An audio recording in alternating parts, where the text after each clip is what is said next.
May kilala ba po kayo may ganitong sakit? Grabe ang sintomas niya, marami nararamdaman, pero pag pina-check up sa doktor, laging normal yung blood test at lab test niya. Pag-usapan natin itong isang sakit na bihira itong mapag-usapan, psychosomatic disorder. Around 5 to 7% ng tao may psychosomatic disorder. So sa Pilipinas, aabot ng mga 5 million to 7 million people merong psychosomatic disorder. Tingnan nyo baka mamaya kayo pala ang tinutukoy nito. So ang psychosomatic disorder, isa siyang psychological condition. Ito yung tunay na pwede mong sabihin na nasa isip mo lang. Okay? Pero meron siya talagang physical symptoms. Tunay ang sintomas na naramdaman niya. At pag nagpa-check up sila, laging normal ang lumalabas. Nai-stress sila, nagagalit, hirap na hirap yung pakiramdam. So, ang medical term ay psychosomatic disorder. At nakita nila ano risk factors. Ang mga babae, 10 times more nagkakaroon. So, sa 10 taong may psychosomatic disorder, 9 dito babae. Magulo ang buhay. Okay? Hindi niya masabi yung emotion niya. Hindi niya ma-express yung gusto niya sabihin, kaya lumalabas sa katawan. Childhood neglect, siguro mag-isa nung bata. History of sexual abuse, pwede rin. Pwedeng may anxiety, pwedeng may depression, pwedeng may personality disorder. Personality disorder, yung hindi ka makarelate sa tao, maraming klase yun. Pwede rin may substance abuse, pwede rin unemployed, walang trabaho. Pero sa akin, nakikita ko, marami ako nakitang psychosomatic disorder. Yung mga sobrang yaman, marami din may psychosomatic disorder. Ano ang sintomas nararamdaman nito? Magugulat kayo. Ang sintomas mararamdaman nila, fatigue, talagang pagod sila. Insomnia, talagang di sila makatulog. Aches and pain, masakit ang likod, masakit ang muscle, talagang masakit. Pero yung sakit na yon nag-umpisa dahil doon sa utak nila. High blood, talagang high blood sila. Hirap din sila huminga. Halo-halo tong sintomas. Laging makulo ang tiyan, di ba? Papasok na sa school, may exam, biglang nagtatae. Alam na natin yan. May presentation, di ba? Biglang magtatae bigla para hindi makapunta. Headache, migraine. Pag nakita yung di nila gusto, headache agad, migraine agad. Erectile dysfunction sa lalaki, skin rash. Yung naglalabasan yung, pag nakakita akong pasyente na maraming kati-kati, stress yun. Nagkakamot yun na hindi niya alam. Stomach ulcer, pwede rin. Bukod dito sa sintomas, hindi ko po sinasabi peke yung sintomas, nararamdaman nila talaga to. Pero ang cause niya, hindi talaga yung ordinary sakit. Like, pag sinabi mong headache, hindi ang cause migraine. Oo, pag sinabi mong high blood, hindi ang cause cholesterol, maalat ko, hindi yun ang cause. Ang cause nun, psychosomatic. Ibig sabihin, yung isip na sobra siyang stress at maraming mga baggage sa ulo, lumalabas sa katawan ng ganitong sintomas. Ano pa? Bukod sa sintomas nito, meron tayong clue. Ito clue namin, doktor, na baka psychosomatic to, hindi talaga tunay na sakit. Itong mga pasyenteng to, they become angry and irritable.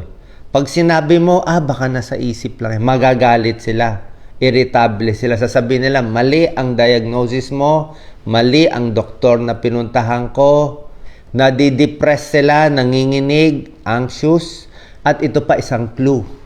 Palipat-lipat sila ng doktor. Doctor hopping yon. Check up dito, check up doon, check up dito.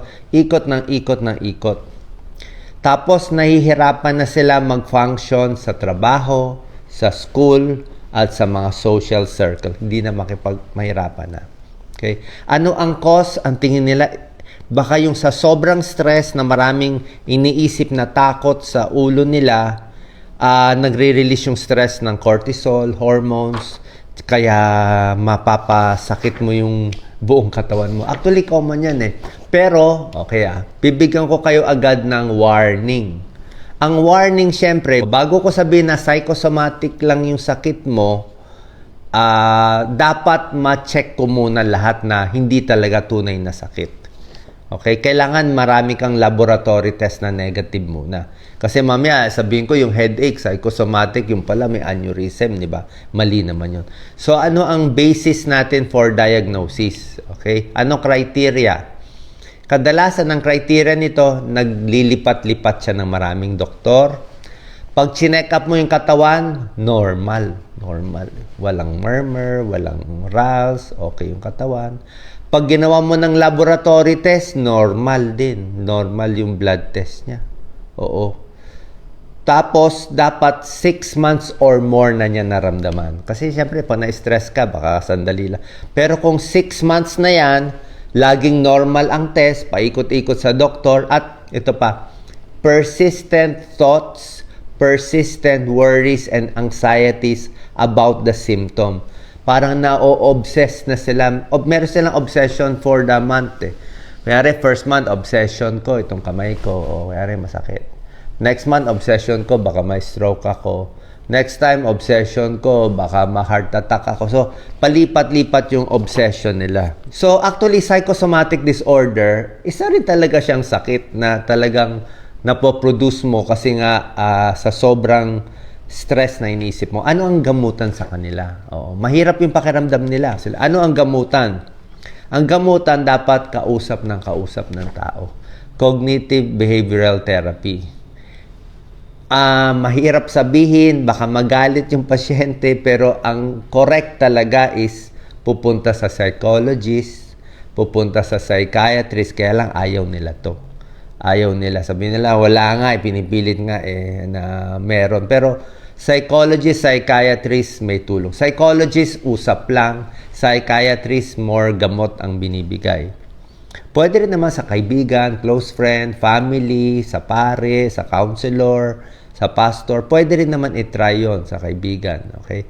Minsan, merong antidepressant, tsaka lahat ng stress reduction pwede. Na nire-relax mo yung sarili mo. Naisipin mo lang, ito sabi ni Doc Willie, psychosomatic lang yan. Tsaka ang dami po nito, 7 million people, di ba? Kung sa Pilipinas. Paano natin ma-prevent to? Bawasan mo yung stress mo. Yung mga trabaho mo. Be realistic sa mga bagay na hindi mo na makontrol. Tumatanda, masakit ang katawan, may arthritis, wala tayong magagawa. Yun talaga ang buhay eh. Exercise regularly para may good hormones ka. Lakad ka lang na lakad. Huwag lang lagi nakakulong. Lagi nakakulong sa bahay, walang kinakausap, lalong kung ano-ano maiisip. Kailangan, very important, enough ang tulog. Pag wala kang tulog, nako, kung ano-ano maiisip mo, lalo dapat tulog na tulog. More sleep, less stress sa utak.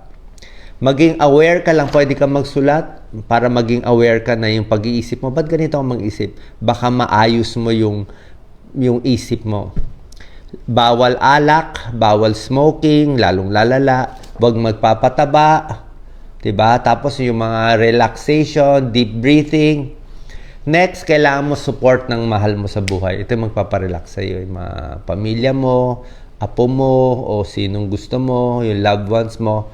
And lastly, mag-set ka lang ng limit sa trabaho mo. Hanggang dito lang work ko, di bali na maliit ang kita, kasi pag more pressure, more lalabas itong mga sakit.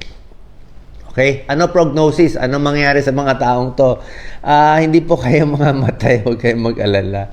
Usually, maganda nga to, wala naman tunay na cause, di ba? Wala naman talagang masamang sumisira, wala naman bakteryang lumalaban, di ba? So, dapat ang sintomas ng psychosomatic disorder, marami pang pangalan to eh.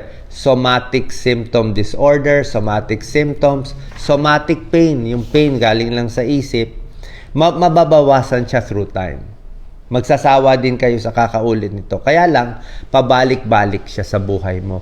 Oras dumating yung stress, nawala ang magulang, may sakuna, di ba? May big stress sa buhay, bumabalik itong symptoms. So marami to, almost 7%.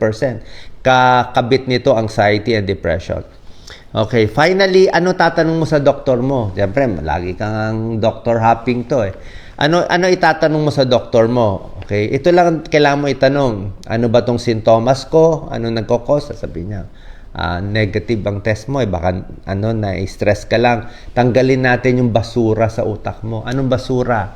Basura na takot mamatay, basura na takot may mangyari sa anak, meron kang undue fear, takot na iwanan, takot na may gawing masama, lahat ng takot, takot na mag-earthquake, lahat ng takot, yun ang kailangan matanggal sa utak mo para mabawasan yung stress. How can I relieve them? Talk lang ng talk para ka naglalabas ng basura. Kung yung nana, hinihiwa para lumabas yung nana, yung pus, yung stress, kailangan ilabas para mawala sa utak. Pero in a healthy way, hindi yung paglabas yung sisigawan natin ibang tao. Kailangan ba ako magpa-check sa psychologist, psychiatrist? Itanong nyo sa doktor nyo. I think wala namang masama. Mahal lang ang psychologist. Diba?